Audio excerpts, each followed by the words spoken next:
അമ്മയെ വെട്ടിപ്പരിക്കേൽപ്പിച്ച മകനെ റിമാൻഡ് ചെയ്തു. തേവലക്കര പടിഞ്ഞാറ്റക്കര വലിയത്ത് വീട്ടിൽ മനുമോഹനെയാണ് റിമാൻഡ് ചെയ്തത്. കഴിഞ്ഞ ദിവസം മദ്യപിക്കാൻ പണം നൽകാത്തതിൽ പ്രകോപിതനായാണ് ഇയാൾ അമ്മയെ വെട്ടിപ്പരിക്കേൽപ്പിച്ചത്. മദ്യപിക്കാൻ പണം നൽകാത്തതിനാണ് തേവലക്കര പടിഞ്ഞാറ്റക്കര വലിയത്ത് വീട്ടിൽ മനുമോഹൻ അമ്മയെ വെട്ടി പരിക്കേൽപ്പിച്ചത്. കഴിഞ്ഞ ദിവസം രാവിലെയായിരുന്നു സംഭവം.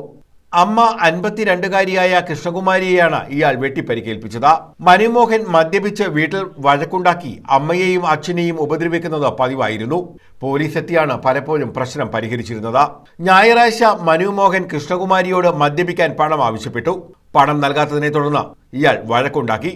ഈ സമയം കൃഷ്ണകുമാരി സമീപത്തെ വീട്ടിൽ അഭയം തേടി. പിന്നീട് മകൻ പുറത്തുപോയ സമയം ഭക്ഷണമുണ്ടാക്കാനായി ഇവർ വീട്ടിലെത്തി.